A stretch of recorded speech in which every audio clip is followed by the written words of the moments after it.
Last जो हमारी class थी उसमें हमने जो क्वेश्चन नंबर 5 है ये हमने सॉल्व कर लिया था। अभी हम इसका जो क्वेश्चन नंबर 6 है वो हम स्टार्ट करते हैं। क्वेश्चन नंबर 6 है, when a plus b is perpendicular to a minus b, when are they parallel. आपने वो कंडीशंस फाइंड करनी है जिसमें a प्लस बी परपेंडिकुलर हो a माइनस बी के। पहले आपने ये कंडीशन फाइंड करनी है। दूसरी कंडीशन क्या है कि a प्लस बी और a माइनस बी ये कब पैरेलल होंगे, वो कंडीशन कौन सी होगी। पहली चीज़ कि अगर आपके पास एक वेक्टर है a, दूसरा वेक्टर है आपके पास b। अब अगर a जो है वो परपेंडिकुलर है b के, तो a डॉट b जो होगा वो इक्वल होगा 0 के। पहली कंडीशन ये है। दूसरी कंडीशन ये है कि अगर a जो है वो पैरेलल है b के, तो a क्रॉस b जो होगा वो आपका क्या होगा, वो आपका 0 होगा। अगर परपेंडिकुलर हैं वेक्टर्स तो डॉट प्रोडक्ट 0 होगी, अगर पैरेलल हैं वेक्टर्स तो जो क्रॉस प्रोडक्ट है वो क्या होगी, वो 0 होगी। तो पहले पार्ट में आपने क्या करना है कि a प्लस बी परपेंडिकुलर हो a माइनस बी के, तो आप क्या करेंगे, आप इन दोनों की जो डॉट प्रोडक्ट है वो 0 रखेंगे, वहाँ से आप एक कंडीशन फाइंड कर लेंगे। तो ये आपने दोनों की डॉट प्रोडक्ट ली, इक्वल टू 0 आपने यहाँ पे रख दिया, ठीक है। उसके बाद अब ये जो a है इसको आप इन दोनों के साथ क्या कर दें, मल्टीप्लाई कर दें। a को आप a के साथ मल्टीप्लाई करेंगे, a डॉट a, फिर b के साथ करेंगे तो ये आपका क्या आ जाएगा। अच्छा यहाँ पे ना इन्होंने क्या किया, a प्लस बी को पहले a के साथ मल्टीप्लाई किया है तो आपके पास ये चीज़ आई है। फिर उन्होंने क्या किया है, फिर उन्होंने माइनस बी को a प्लस बी के साथ जो है वो मल्टीप्लाई कर दिया। ये बड़ा आसान सा सिंपल, आप जिस तरह मल्टीप्लाई कर रहे होते हैं उसी तरह ही आप करेंगे, जस्ट इन्होंने यहाँ पे तरतीब चेंज की है तो आपके पास ये चीज़ आ जाएगी। अब यहाँ पे अगर आप देखें तो ये आपका a डॉट बी इक्वल होगा b डॉट ए के, ठीक है। तो यहाँ पे ये पॉजिटिव है, ये आपका नेगेटिव है, ये आप उसमें हो जाएंगे कैंसिल। ये हमने यहाँ पे ये लिखा भी है कि a dot b minus a dot b, ये और ये कैंसिल हो जाएंगे। a डॉट ए जो है ये इक्वल होता है a मॉड के स्क्वायर के, इसी तरह b डॉट बी जो है वो इक्वल होता है b मैग्नीट्यूड के स्क्वायर के। तो यहाँ पे आपका a मैग्नीट्यूड का स्क्वायर माइनस b मैग्नीट्यूड का स्क्वायर ये इक्वल हो जाएगा 0 के। और यहाँ से आप ये जो b वाला है इसको आप राइट हैंड साइड पे ले जाएं तो आपके पास ये चीज़ आ जाएगी। फिर दोनों तरफ आप स्क्वायर रूट लें तो आपके पास ये कंडीशन आ जाएगी। अब इस कंडीशन का मतलब ये है कि when a magnitude is equal to b magnitude, अगर आपका a वेक्टर का मैग्नीट्यूड इक्वल है b वेक्टर के मैग्नीट्यूड के, देन a प्लस बी जो है वो क्या होगा, वो परपेंडिकुलर होगा a माइनस बी के। तो पहला जिसका हिस्सा था, पहला जो पार्ट था वो आपने कर लिया। अब हम दूसरी जो कंडीशन है कि ये जब पैरेलल होंगे तो आपने कंडीशन कौन सी होगी उसमें, तो वो आपने देखें क्या करना है। अब a प्लस बी पैरेलल है a माइनस बी के, आपने क्रॉस प्रोडक्ट को 0 रखना है। क्रॉस प्रोडक्ट को 0 रखने के बाद आप क्या करेंगे, देखें a को आपने पहले मल्टीप्लाई किया है, बल्कि ये जो a है इसको इन्होंने इन दोनों के साथ मल्टीप्लाई किया तो ये चीज़ आ गई। और माइनस बी को, अच्छा यहाँ पे इन्होंने एक मिस्टेक की हुई है, ये इस तरह नहीं होगा क्योंकि ये इन्होंने इसको जो है वो चेंज किया हुआ है, इसमें कम्यूटेटिव ला होल्ड नहीं करता लेकिन इन्होंने यहाँ पे चेंज किया है। ये स्टेप इस तरह नहीं होगा, ये हम यहाँ पे कर लेते हैं। देखें ये पहले आप ये जो a है इसको आप इन दोनों के साथ मल्टीप्लाई करें, ये आपका आ जाएगा a क्रॉस a। फिर b के साथ करेंगे, ये आपका आ जाएगा माइनस a क्रॉस b। इसी तरह ये जो b है इसको आप अब इन दोनों के साथ करें, ये आएगा प्लस b क्रॉस a। उसके बाद ये जो आपका b है ये इसके साथ मल्टीप्लाई होगा, ये आपका आ जाएगा minus b cross b is equal to 0। अब ये भी 0 हो जाएगा, ये भी 0 हो जाएगा क्योंकि सेम वेक्टर्स हैं। सेम वेक्टर्स की जो क्रॉस प्रोडक्ट होती है वो क्या होती है, 0 होती है। तो रिमेनिंग यहाँ पे क्या होगा, minus a cross b plus b cross a is equal to 0। तो यहाँ से आपका आ जाएगा कि b क्रॉस a जो है वो इक्वल है a क्रॉस b के, ठीक है। अच्छा, या आप यहाँ से ये भी कर सकते हैं जिस तरह इन्होंने यहाँ पे किया हुआ है कि इन्होंने यहाँ पे ये जो स्टेप है ना ये स्टेप नहीं किया, इन्होंने यहाँ पे ये जो माइनस है ना, माइनस से एक क्रॉस बी। देखें जब आप इनकी जगह चेंज करते हैं ना, ठीक है, जगह जब आप इनकी चेंज करते हैं तो बाहर माइनस आ जाता है। तो यहाँ पे हम क्या करते हैं, यहाँ पे ये जो आपका माइनस ए क्रॉस बी है ये इसी तरह लिखा रहने दें। इन दोनों की आप जगह चेंज करें, जगह चेंज करेंगे यहाँ पे माइनस आएगा, ये आपका आ जाएगा A cross B is equal to 0। दोनों को ऐड करेंगे, ये आ जाएगा minus two A cross B is equal to 0, ये चीज़ आ जाएगी। अब ये जो माइनस टू है इसको आप इधर डिवाइड करें तो आपके पास कंडीशन आ जाएगी a cross B is equal to 0। तो आपके ये जो a प्लस बी है और a माइनस बी है ये पैरेलल होंगे अगर आपका a क्रॉस b जो है वो इक्वल टू 0 हो। अच्छा जी, अब नेक्स्ट क्वेश्चन पे आ जाएं, क्वेश्चन नंबर 6 पे। आपको a गिवन है, b भी आपको गिवन है, आपने प्रूफ ये करना है कि a plus b and a cross b are perpendicular. मतलब ने आपने ये जो a प्लस बी है और a क्रॉस बी है इसको प्रूफ करना है कि ये परपेंडिकुलर है। मतलब कि आप इन दोनों की डॉट प्रोडक्ट लेंगे, अगर डॉट प्रोडक्ट 0 के इक्वल आ गई तो इसका मतलब ये है कि ये दोनों वेक्टर्स क्या होंगे, आपस में परपेंडिकुलर होंगे। लेकिन आपने पहले a प्लस बी फाइंड करना है, a क्रॉस बी फाइंड करना है। तो ये आपने a प्लस बी फाइंड किया, मतलब कि दोनों वेक्टर्स को आप ऐड करेंगे, i के कंपोनेंट के साथ ऐड करेंगे, j वाले j के साथ और k वाले k के साथ, आपके पास ये रिजल्ट आ जाएगा। फिर आपने a क्रॉस बी फाइंड करना है, उसके लिए आप ये डिटर्मिनेंट फाइंड कर रहे होते हैं, ये आप सिंप्लीफाई करेंगे तो आपके पास ये वेक्टर आ जाएगा। अब आपने a प्लस बी और a क्रॉस बी की लेनी है डॉट प्रोडक्ट। अच्छा, ये आपने डॉट प्रोडक्ट ली, डॉट प्रोडक्ट में क्या होता है, आपने ये a प्लस बी लिखा, ये आपने a क्रॉस बी लिखा। आई के कंपोनेंट आप आई के कंपोनेंट के साथ मल्टीप्लाई करेंगे, जे वाले जे के साथ और के वाले के के साथ, तो आपके पास ये रिजल्ट्स आएंगे।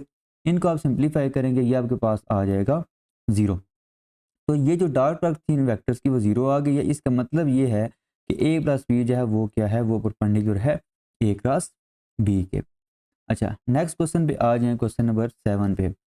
Show that a dot B magnitude का square is equal to a mod का स्क्वायर b मॉड का square minus a cross b mod का स्क्वायर। तो आपने क्या करना है, ये जो माइनस वाली टर्म है ना, इसको आप लेफ्ट हैंड साइड पे ले जाएं तो आपके पास ये रिजल्ट आएगा, इक्वेशन 1 ये आ जाएगी। अब अगर आप ये चीज़ प्रूव कर दें तो ऑटोमेटिकली ये चीज़ प्रूव हो जाएगी। तो इसको प्रूव करना आसान है, क्योंकि आप यहाँ पे क्या करेंगे, बाय डेफिनेशन मतलब डॉट प्रोडक्ट की डेफिनेशन और क्रॉस प्रोडक्ट की डेफिनेशन यहाँ पे यूज़ करेंगे, सिंप्लीफाई करेंगे तो आपके पास ये प्रूफ हो जाएगा। फिर उसके बाद आपने क्या करना है, इसको राइट हैंड साइड पे लें तो ये जो रिजल्ट है ये आपका ऑटोमेटिकली प्रूव हो जाएगा। तो यहाँ पे आपने क्या किया, a डॉट बी मॉड का square a cross b mod का स्क्वायर। तो a dot b by definition a magnitude b magnitude cos theta के इक्वल होता है, वो हमने ये लिखा। मॉड का स्क्वायर है वो हमने मॉड का स्क्वायर लिख दिया। इसी तरह a cross b bye definition a magnitude b magnitude sine theta और साथ n कैप आ जाता है, और इसका हम क्या लेंगे, मॉड का स्क्वायर लेंगे। अब ये जो स्क्वायर है और मॉड है वो आप क्या करें, इन पे सेपरेट अप्लाई कर दें। यहाँ पे जो स्क्वायर है ना, स्क्वायर की वजह से ऑलरेडी ये जो माइनस होगा ना खत्म हो जाएगा, तो हमने यहाँ पे मॉड नहीं लगाया। इसी तरह यहाँ पे साइन पे भी हमने नहीं लगाया, और बाकी जो आपके मॉड्स या स्क्वायर हैं वो हमने सब पे अप्लाई कर दिया है। ठीक है, अब ये जो आपका एन कैप का स्क्वायर है ये इक्वल टू हमने 1 लिखा है। ये क्यों लिखा है, क्योंकि एन कैप आपका क्या होता है, ये आपका यूनिट वेक्टर होता है, यूनिट नॉर्मल वेक्टर होता है।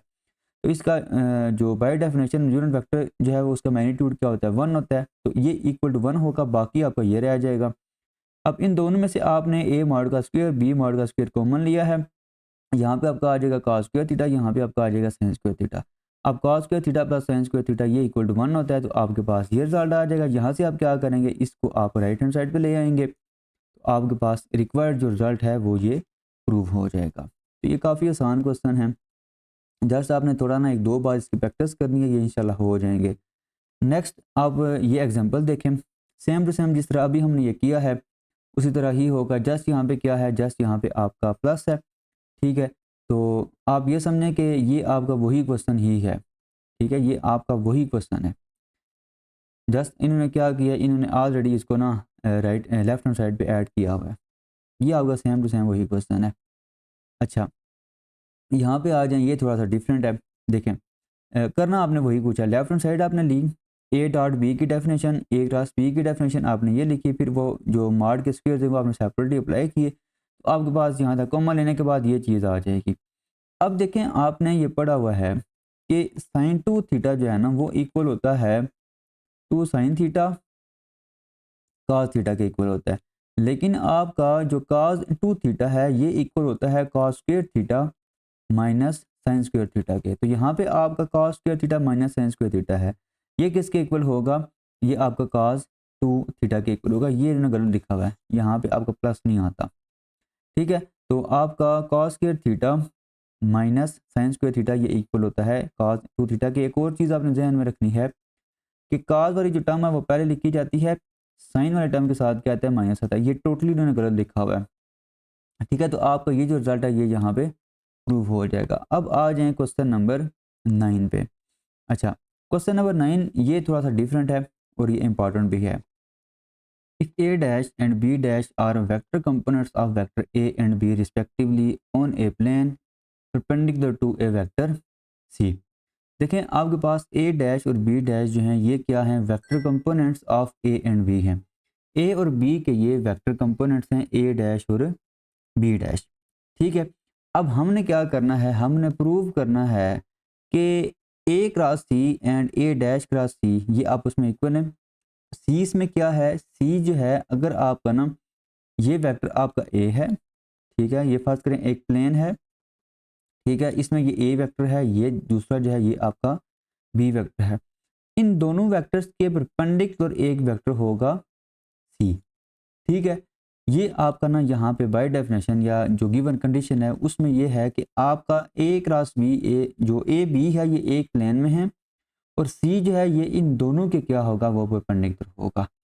ठीक है, मतलब कि इस प्लेन के परपेंडिकुलर आपका सी वेक्टर है और ए डैश और बी डैश जो है वो वेक्टर कंपोनेंट्स हैं ए और बी के रिस्पेक्टिवली। ठीक है, तो पहली चीज़ आपने क्या प्रूव करनी है, ए क्रॉस सी जो है वो इक्वल है ए डैश क्रॉस सी के, और दूसरी कंडीशन में आपने ये प्रूव करना है कि A plus B cross C जो है वो इक्वल होगा A dash plus B dash cross C. तो पहले आपने क्या करना है, पहले आपने यहाँ पे अगर आप देखें तो A dash and B dash is perpendicular to C, therefore theta is equal to 90 degree, then sin 90 degree is equal to 1।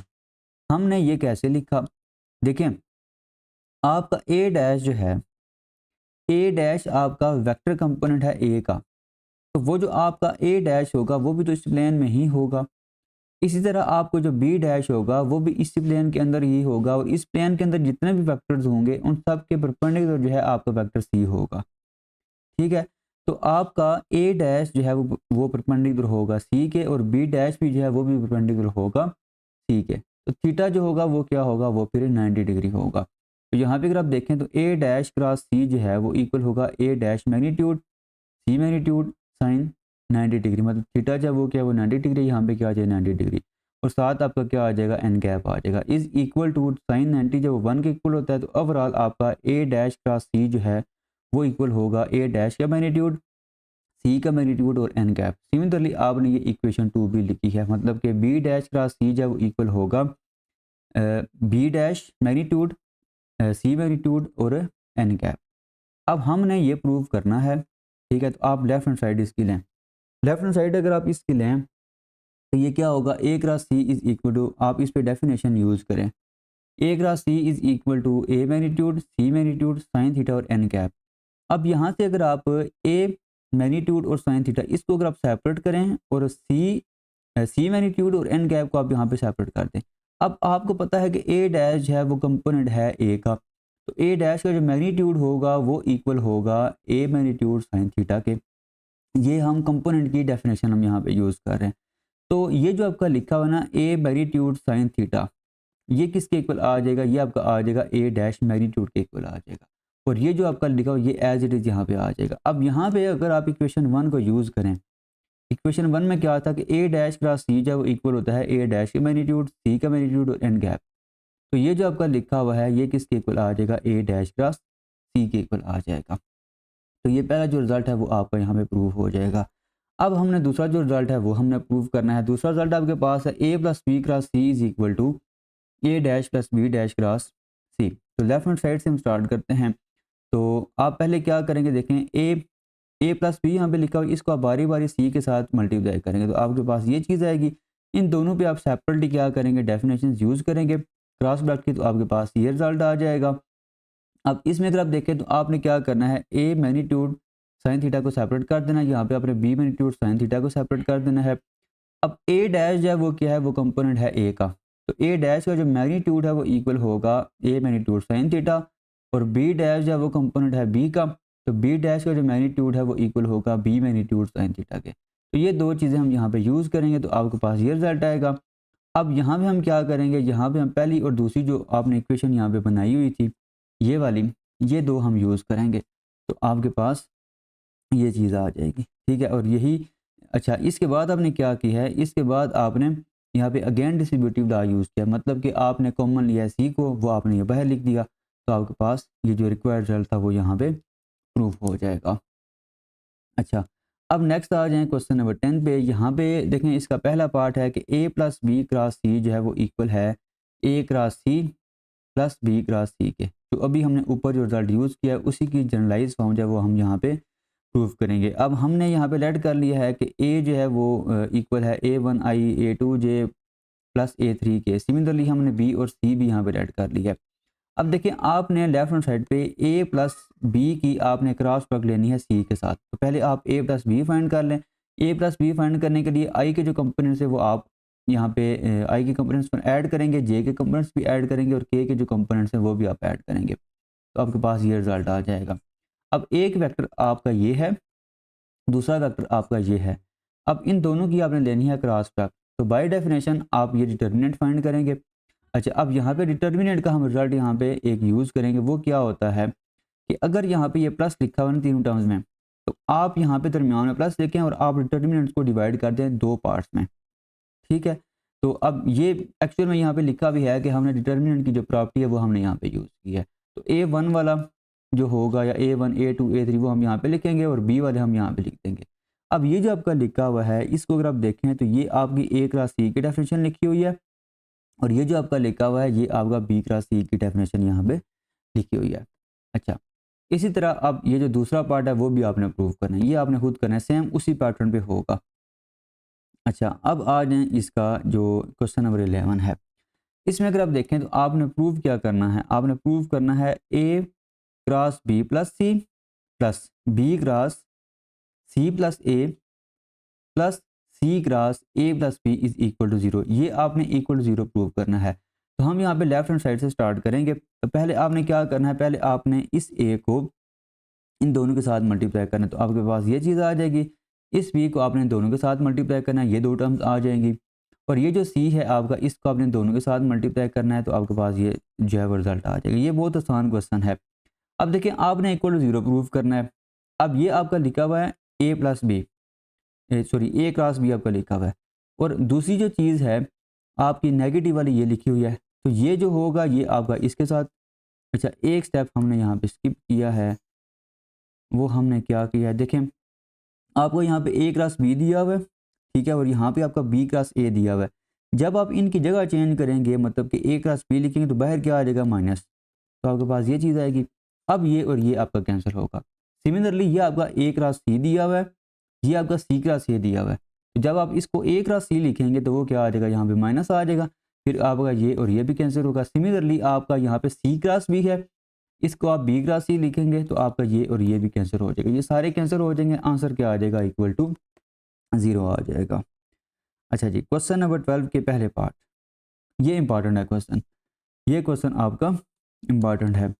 अच्छा, देखें क्वेश्चन क्या है कि if B cross C is equal to C cross A is equal to A cross B is not equal to 0।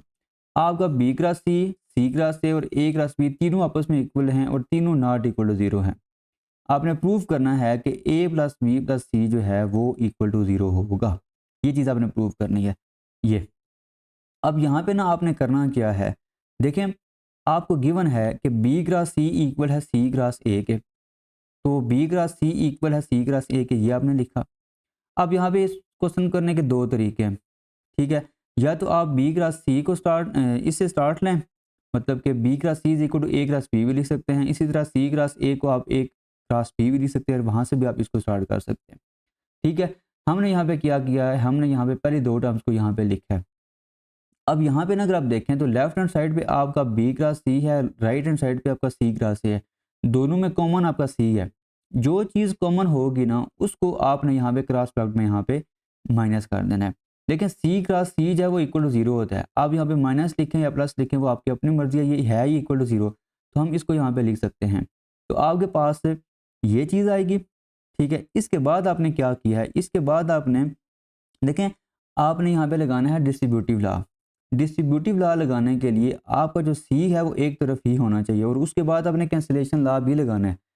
जो आपकी left hand side है इसमें अगर आप देखें तो आपका सी यहाँ पे दिया हुआ है मतलब कि इस साइड पे आपने क्या करना है, इस साइड पे आपने सी को राइट हैंड साइड पे ही लेके आना है। तो उसके लिए आप क्या करेंगे, यहाँ पे तो आपका सी दिया हुआ है लेकिन यहाँ पे आपका जो सी है वो लेफ्ट हैंड साइड पे है। इसको चेंज करने के लिए हम क्या करेंगे, यहाँ पे इनकी जगह चेंज करेंगे, बाहर क्या आ जाएगा, माइनस आ जाएगा।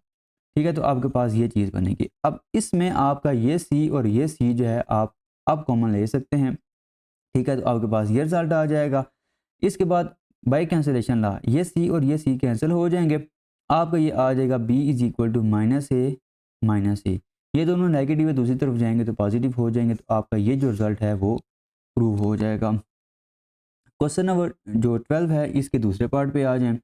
If A plus B plus C is equal to 0 then show that B cross C is equal to C cross A is equal to A cross B. अब आपको ये गिवन है कि आपका ये इक्वल टू 0 है।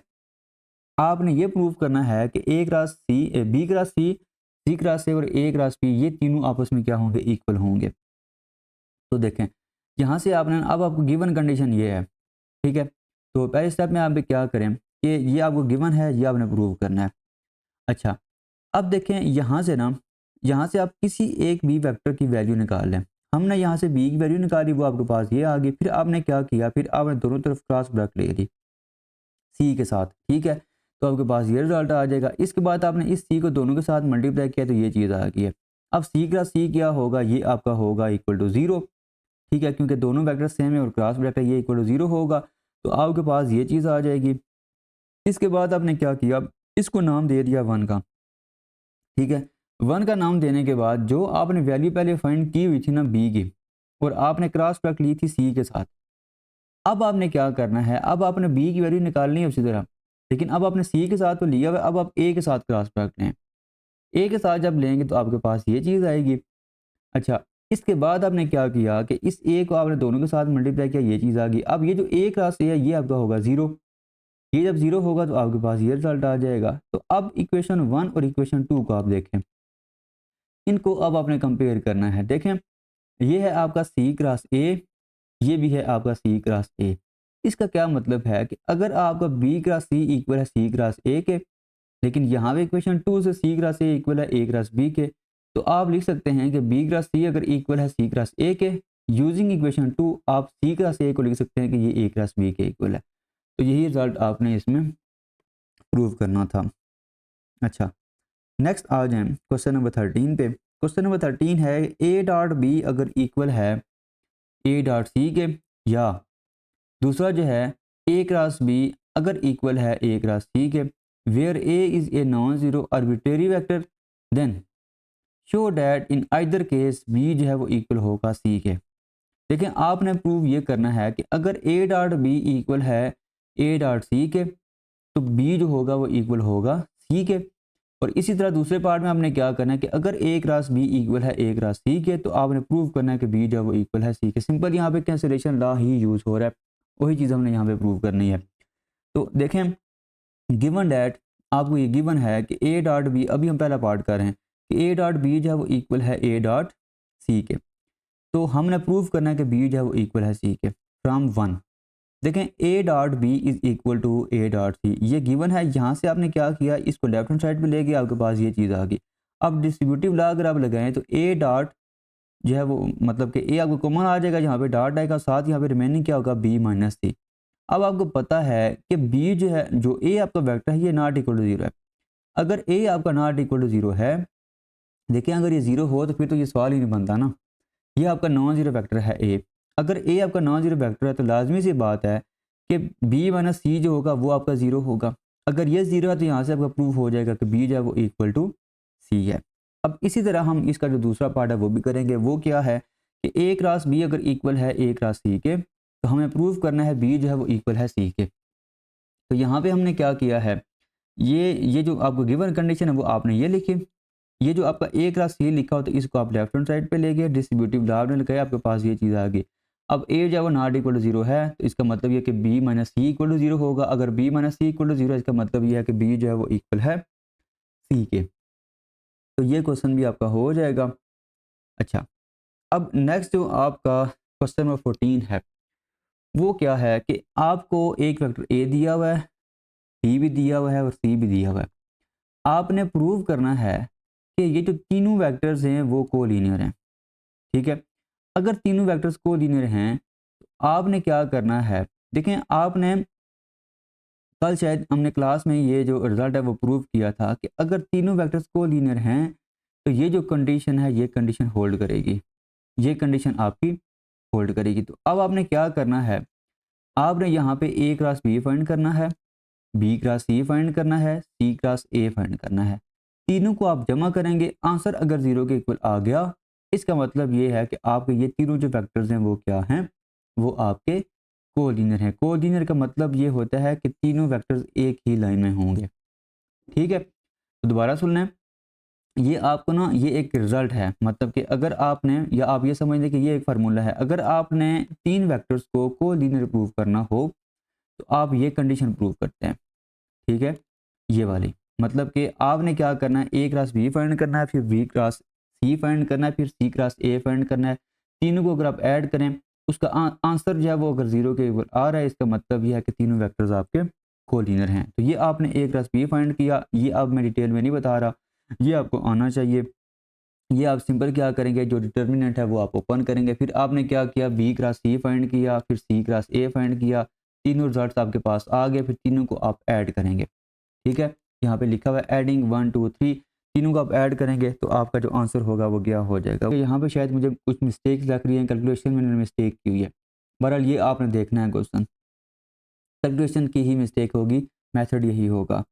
Next question पे आ जाए, क्वेश्चन नंबर 15 पे, find a vector perpendicular to both A B and C D. ये क्वेश्चन हम पहले कर चुके हैं। देखें आपने क्या करना है, आपने एक ऐसा वेक्टर फाइंड करना है जो ए बी और सी डी के क्या हो, परपेंडिकुलर हो।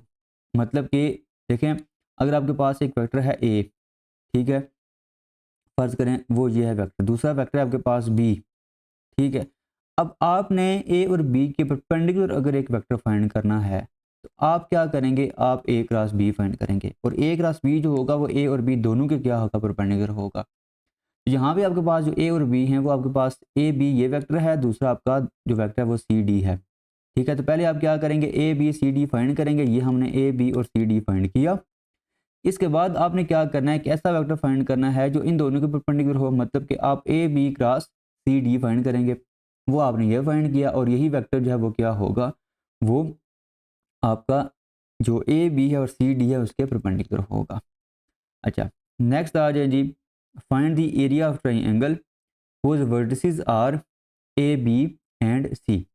आपने एरिया जो वो फाइंड करना है ट्राइंगल का। ठीक है, फर्ज करें आपके पास ये एक ट्राइंगल है। ठीक है, ये एक ट्राइंगल है आपके पास, इसमें आपने क्या करना है, आपको ये ए बी और सी ये आपको गिवन है, आपने ये जो एरिया है वो आपने फाइंड करना है, ये सारा एरिया आपने फाइंड करना है। इसका फार्मूला हमने ये पढ़ा था कि अगर आपको किसी भी ट्राइंगल के ये दो साइड्स के जो वेक्टर्स है वो अगर आपको गिवन है तो आप क्या करें, आप ए क्रॉस बी फाइंड करें, उसका मैग्नीट्यूड फाइंड करें और आप उसको 2 के साथ डिवाइड कर दें, तो ये जो होगा ये आपका एरिया ऑफ ट्राइंगल हो जाएगा। तो अब आपको यहाँ पे प्रॉपर वेक्टर तो नहीं गिवन, लेकिन आपको ये जो एंड पॉइंट्स हैं, वर्टिसेस हैं, वो आपको गिवन है। मतलब कि आप यहाँ पे ए बी फाइंड करें, फिर आप यहाँ पे बी सी फाइंड करें। ठीक है, या इन्होंने यहाँ पे क्या किया है, इन्होंने यहाँ पे ए बी फाइंड किया है और ए जो सी है वो इन्होंने फाइंड किया है। ठीक है, तो आप क्या करेंगे, आप यहाँ पे ए बी क्रॉस ए सी जब वो फाइंड करें, फिर आप क्या करें, उनकी लें क्रॉस प्रोडक्ट, क्रॉस प्रोडक्ट लेंगे और उसका जो मैग्नीट्यूड है वो आप फाइंड करें और उसको आप 2 के साथ डिवाइड करें, तो आपके पास एरिया ऑफ ट्राइंगल आ जाएगा। तो यहाँ पे देखें ए बी हमने फाइंड किया, मतलब कि बी में से हम क्या करेंगे, ए को माइनस करेंगे। इसी तरह हमने ए सी फाइंड किया, मतलब कि आप सी में से क्या करेंगे, ए को क्या करेंगे, माइनस करेंगे। ठीक है, तो आपके पास ए बी और ए सी ये आ गए। Area of triangle is equal to 1/2 area parallelogram. Area parallelogram क्या होगा, ए बी क्रॉस ए सी होगा। तो ए बी क्रॉस ए सी आप फाइंड कर लें, आपने ये डिटर्मिनेंट ही फाइंड करना होगा, फिर आपने उसका मैग्नीट्यूड फाइंड करना है। इसका ये जो आपने वेक्टर फाइंड किया ना, इसका मैग्नीट्यूड फाइंड करें और उसको आप 2 के साथ डिवाइड करेंगे तो आपके पास क्या आ जाएगा, एरिया ऑफ ट्राइंगल आ जाएगा।